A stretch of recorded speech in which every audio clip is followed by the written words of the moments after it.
Hello friends, ఈ వీడియోలో మనం అసలు స్టాక్ మార్కెట్ అంటే ఏంటి, దాని యొక్క బేసిక్స్ గురించి కూడా ఈ వీడియోలో మాట్లాడుకుందాం. ఎందుకంటే ప్రజెంటు స్టాక్ మార్కెట్లో మనీ ఇన్వెస్ట్ చేయడానికి ఎక్కువ మంది వస్తున్నారు. కాకపోతే ఏంటంటే చాలామంది మనీ పోగొట్టుకుంటున్నారు.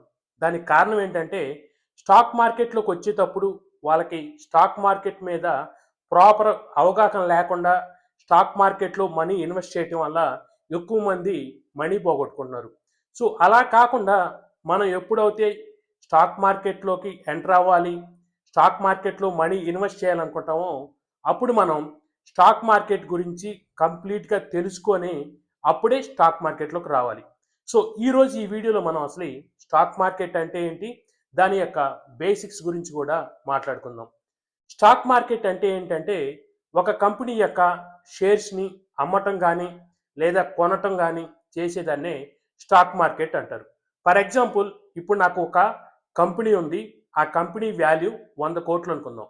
అంటే నా కంపెనీలో ఒక 20 ప్రాజెక్టులు రన్ అవుతున్నాయి.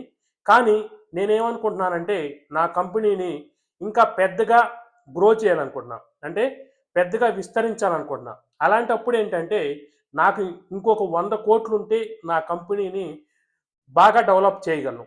అలాంటప్పుడు నేనేం చేస్తానంటే నేను నా కంపెనీ ఒక 1000 షేర్స్ కేటాయించి ఆ షేర్స్ని నేను స్టాక్ మార్కెట్లో పెడతా.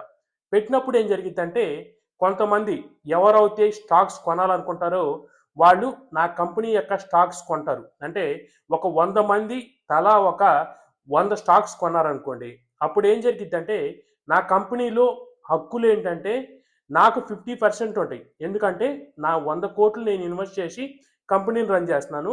నేను ఇంకొక 100 కోట్లు నేను స్టాక్స్ అమ్మి నా కంపెనీ రన్ చేస్తున్నాను కాబట్టి ఎవరైతే నా కంపెనీ స్టాక్స్ కొంటారో వాళ్ళకి 50% హక్కులు ఉంటాయి అన్నమాట. అంటే ఒక 100 మంది కొన్నారనుకో నా స్టాక్స్, 100 మందికి తలా 5% అనో 10% అనో, అంటే వాళ్ళు కొన్న స్టాక్స్ కౌంటును బట్టి వాళ్ళకైతే కంపెనీ మీద హక్కులు ఉంటాయి అన్నమాట. సో ఇప్పుడు మనం అసలు స్టాక్ మార్కెట్లో మనీ ఇన్వెస్ట్ చేయాలంటే ఫస్ట్ మనం ఏం చేయాలి? స్టాక్ మార్కెట్లో మనీ ఇన్వెస్ట్ చేయాలన్నప్పుడు ఫస్ట్ మనం డీమార్ట్ అకౌంట్ని ఓపెన్ చేయాలి. డీమార్ట్ అకౌంట్ ఓపెన్ చేయాలంటే మనకి ఏం కావాలంటే మనకి ఒక పాన్ కార్డ్ కావాలి మన నేమ్ మీద. అదేవిధంగా ఒక బ్యాంక్ అకౌంట్ ఉండాలి, ఆధార్ కార్డు ఉండాలి. Pan card Aadhaar card link అయి ఉండాలి. ఎందుకంటే మనం స్టాక్స్లో మనీ ఇన్వెస్ట్ చేసేటప్పుడు గవర్నమెంట్ అనేది మానిటర్ చేస్తుంది అనమాట. అంటే మనం స్టాక్స్లో ఎంత పెడుతున్నాం, మనకి ఎంత లాభం వస్తుంది. ఒకవేళ మనకి లాభం వస్తే గవర్నమెంట్కి 30% ట్యాక్స్ కట్టాలన్నమాట. అంటే మనకు వచ్చిన లాభం మీద గవర్నమెంట్ మన నుంచి ట్యాక్స్ వసూలు చేసేది. సో అందువల్లనే మన mobile number, Aadhaar card, pan card అన్నీ లింక్ అయి ఉండాలి. సో ఇవన్నీ మీ దగ్గర ఉన్నట్లయితే మీరు డీమార్ట్ అకౌంట్ ఓపెన్ చేయొచ్చు అనమాట. డీమార్ట్ అకౌంట్ ఓపెన్ చేయడానికి మనం ఆన్లైన్లో చేయొచ్చు, అదేవిధంగా ఆఫ్లైన్లో కూడా చేయొచ్చు. సో ఇప్పుడు ప్రజెంట్ మ్యాక్సిమం 90% పీపుల్ ఆన్లైన్లో చేసుకుంటున్నారు. అంటే మనకి ఈ ప్రూఫ్లు కానీ ఉన్నట్లయితే పాన్ కార్డు, బ్యాంక్ అకౌంట్ ఉన్నట్లయితే మనం డైరెక్ట్గా ఆన్లైన్లోకి వెళ్ళి మనం డీమార్ట్ అకౌంట్ ఓపెన్ చేయొచ్చు. సో ఈ డీమార్ట్ అకౌంట్ ఓపెన్ చేయడానికి మనకి స్టాక్స్ని కొనటానికి అమ్మటానికి మనకు మార్కెట్లో డిఫరెంట్ యాప్స్ ఉంటాయి అన్నమాట. అంటే ఫర్ ఎగ్జాంపుల్ జిరోదా అని, ఏంజిల్ వన్ అని, ఇంకా డిఫరెంట్ యాప్స్ ఉంటాయి అన్నమాట. ఆ యాప్స్లో మనం లాగిన్ అయ్యి తర్వాత మనం డీమార్ట్ అకౌంట్ ఓపెన్ చేస్తే మనం ఆ యాప్లోకి లాగిన్ అవ్వచ్చు. సో లాగిన్ అయిన తర్వాత మనం స్టాక్స్ అయితే కొనవచ్చు లేదా అమ్మొచ్చు. సో ఈ స్టాక్స్ని కొనడానికి ఎప్పుడైతే మనం యాప్లోకి లాగిన్ అవుతామో అక్కడ మనకు తెలిసిన కొన్ని స్టాక్స్ లేదా నెట్లో చెక్ చేసుకొని, లేకపోతే ఎవరన్నా ఫ్రెండ్స్ రిలేటివ్స్ ఎవరన్నా అప్పటికే స్టాక్ మార్కెట్లో ఉంటే వాళ్ళ నుంచి మనం ఏ స్టాక్స్లో ఇన్వెస్ట్ చేస్తే మనకి మంచి రిటర్న్స్ వస్తాయి అని చెప్పేసి మనం ఎనాలిసిస్ చేసుకొని ఆ యాప్లోకి వెళ్ళి మనం ఆ స్టాక్స్ను అయితే చెక్ చేయొచ్చు అనమాట. చెక్ చేస్తే ఏంటంటే మనకి ఫర్ ఎగ్జాంపుల్ ఇప్పుడు నేను టీసీఎస్ అని చెక్ చేశాను నేను యాప్లో. సో అప్పుడు ఏంటంటే మనకి 2 టైప్స్ వస్తాయి అనమాట. అంటే టీసీఎస్ ఒకటి ఏంటంటే 2 ఎక్స్చేంజెస్ ఉంటాయి స్టాక్ మార్కెట్లో. ఒకటి బిఎస్సి అంటే బాంబే స్టాక్ ఎక్స్చేంజ్, ఇంకొకటి ఎన్ఎస్ఈ అంటే నేషనల్ స్టాక్ ఎక్స్చేంజ్. ఈ 2 రకాలు మనకు అక్కడ కనపడతాయి. సో మనం ఆ రెండిట్లో ఏదో ఒక దాన్ని సెలెక్ట్ చేసుకొని దాన్నైతే మనం కొనుక్కోవచ్చు అనమాట. ఎప్పుడైతే మనం స్టాక్స్ కొంటున్నామో అక్కడ మనకి 2 ఆప్షన్స్ చూస్తాయి. ఒకటి ఇంట్రా డే ట్రేడింగు, ఇంకొకటి లాంగ్ టర్మ్ ట్రేడింగ్. అంటే ఇంట్రాడే అంటే ఏంటంటే అది షార్ట్ టర్మ్ అనమాట. అంటే ఈరోజు నేను స్టాక్ కొని సాయంత్రం లోపు నేను స్టాక్ అమ్ముకోవచ్చు అనమాట.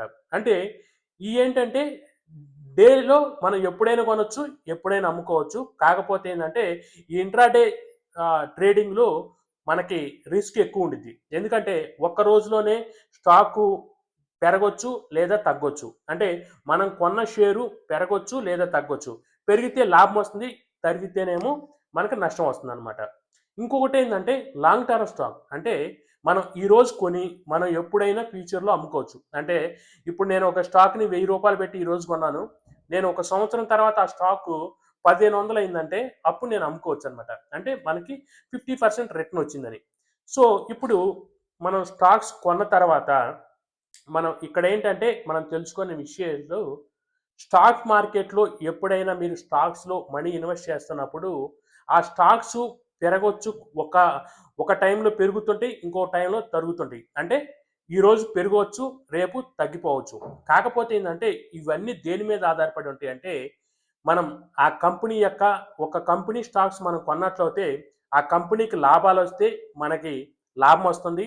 అదేవిధంగా కంపెనీకి నష్టం వస్తే మనకు కూడా నష్టం వస్తుందనమాట. ఇంకోటేందంటే బయట న్యూస్‌ని బట్టి గూడా అంటే ఫర్ ఎగ్జాంపుల్ ఇప్పుడు నేను ఐటీసీ స్టాక్స్ కొనాలనుకుంటున్నా. సో, ఈరోజు ఏం జరిగిందంటే ఐటీసీ స్టాకు 10% పడిపోయింది. దానికి గల కారణం ఏంటంటే ఐటీసీ అనే కంపెనీలో ఎక్కువ వాళ్ళు అమ్మేది టొబాకో, సిగరెట్స్, బీడీలు ఇలాంటివి ఎక్కువ బిజినెస్ అనమాట వాళ్ళ ఆ కంపెనీది. సో, ఈ రీసెంట్‌గా గవర్నమెంట్ ఏం చేసిందంటే ఈ సిగరెట్ల మీద చుట్టల మీద ఈట్ల మీద టొబాకో మీద ఏందంటే జీఎస్టీ అంటే ట్యాక్స్ ఎక్కువ పెంచారనమాట. సో, దానివల్ల ఏం జరిగిద్దంటే ఆ కంపెనీ షేర్ వాల్యూ అనేది పడిపోతుంది.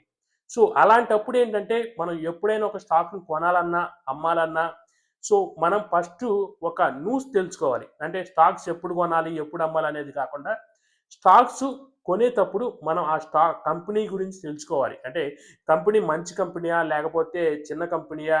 లేకపోతే ఏంటంటే అదేదైనా ఫేక్ కంపెనీయా? ఇయన్నీ తెలుసుకోవాలి. అదే విధంగా ప్రతిరోజు కూడా ఏందంటే మనం మనం ఏ కంపెనీలో అయితే స్టాక్ కొంటామో ఆ కంపెనీ గురించి న్యూస్ తెలుసుకోవాలి. అంటే ఈరోజు ఏదైనా ఆ కంపెనీ మీద బ్యాడ్ న్యూస్ వచ్చిందంటే స్టాక్ పడిపోయిద్ది. అదే విధంగా గుడ్ న్యూస్ వచ్చిందంటే పెరిగిద్ది. అంటే ఫర్ ఎగ్జాంపుల్ ఇప్పుడు రష్యా, ఉక్రెయిన్ యుద్ధం జరిగింది. ఆ టైంలో స్టాక్ మార్కెట్ పడిపోయింది. ఒకానొక టైంలో ఏంటంటే యుద్ధాలు జరిగేటప్పుడు, ఇంకా ఏదైనా రెసెషన్ వచ్చినప్పుడు అలాంటప్పుడు ఏందంటే స్టాక్ మార్కెట్ పడిపోతుంది. సో, అన్నీ బిజినెస్‌లన్నీ బాగుండయి. ఇంపోర్ట్స్, ఎక్స్‌పోర్ట్స్ అన్నీ బాగున్నాయంటే ఆ టైంలో స్టాక్ మార్కెట్ పెరిగిద్దనమాట.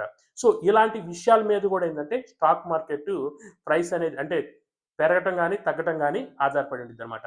సో, మనం ఎప్పటికప్పుడు న్యూస్ తెలుసుకుంటుండాలి. అదే విధంగా ఏంటంటే మనం స్టాక్ మార్కెట్‌లో స్టాక్స్ కొన్నప్పుడు ఏంటంటే, మనం ఎప్పుడైనా లాంగ్ టర్మ్ ఆలోచించే కొనుక్కోవాలి. అంటే ఈ రోజు కొని ఒక 10 రోజులకో, 20 రోజులకో నాకు స్టాక్ వాల్యూ పెరిగిద్ది. నేను అమ్ముకుందాం అనే మెంటాలిటీతో ఉండకూడదు. ఎప్పుడు ఏంటంటే మనకి పేషెన్సీ ఉండాలనమాట. అంటే ఒక సంవత్సరంలో పెరగొచ్చు, లేదా 2 సంవత్సరాల్లో పెరగొచ్చు. ఎప్పుడైనా స్టాక్ మార్కెట్ అప్ అయినప్పుడు మనం అమ్ముకోవాలి. సో, అప్పుడు దాకా ఏంటంటే మన పేషెన్స్‌తో వెయిట్ చేయాలనమాట. ఇంకొకటేంటంటే స్టాక్ మార్కెట్‌లో కొంతమంది ఏమనుకుంటారంటే నేను పెట్టంగలోనే మనీ వస్తాయి. సో, ఒక నెలకి, 2 నెలలకి వస్తాయి అని జెప్పేసి వస్తుంటారు. సో, అలాంటి వాళ్ళేంటంటే లాస్ పోతుంటారనమాట. ఇంకొకటేంటంటే స్టాక్ మార్కెట్ మీద అవగాహన లేక గూడా కొంతమందొచ్చి నష్టపోతుంటారు. అదే విధంగా మనం స్టాక్ మార్కెట్‌లో స్టాక్సు ఇండియన్ స్టాక్ మార్కెట్ మార్నింగ్ వచ్చి 9:15కి అంటే 9:15కి స్టాక్ మార్కెట్ స్టార్ట్ అయ్యిద్ది. అదే విధంగా సాయంత్రం 3:30 అంటే 3:30 కల్లా ఎండ్ అయిద్దనమాట. ఈ మధ్య టైంలోనే మనం స్టాక్స్ కొనాలన్నా, అమ్మాలన్నా గానీ ఈ టైంలోనే కొనాలి లేదా అమ్మాలి. ఇంకా Saturday, Sunday stock market holiday. అదే విధంగా ఏదైనా ఫెస్టివల్స్ ఉన్నప్పుడు, పబ్లిక్ హాలిడేస్ ఉన్నప్పుడు గూడా స్టాక్ మార్కెట్ హాలిడే ఉండిద్దనమాట. సో, ఎవరైనా స్టాక్ మార్కెట్‌లోకి రావాలంటే స్టాక్ మార్కెట్ గురించి కంప్లీట్ తెలుసుకోండి. మన ఛానెల్‌లో స్టాక్ మార్కెట్‌లో ప్రతి ఆప్షన్ గురించి, ప్రతి ఫీచర్స్ గురించి గూడా మనం ఈ వీడియోలో అయితే మన ఛానెల్‌లో అయితే పోస్ట్ చేయడం జరుగుతుంది. ఎవరికైనా డౌట్స్ ఉంటే కింద కామెంట్ చేయండి. ప్రతి డౌట్‌కి గూడా నేను రిప్లై ఇవ్వటం జరుగుతుంది. Thanks for watching this video.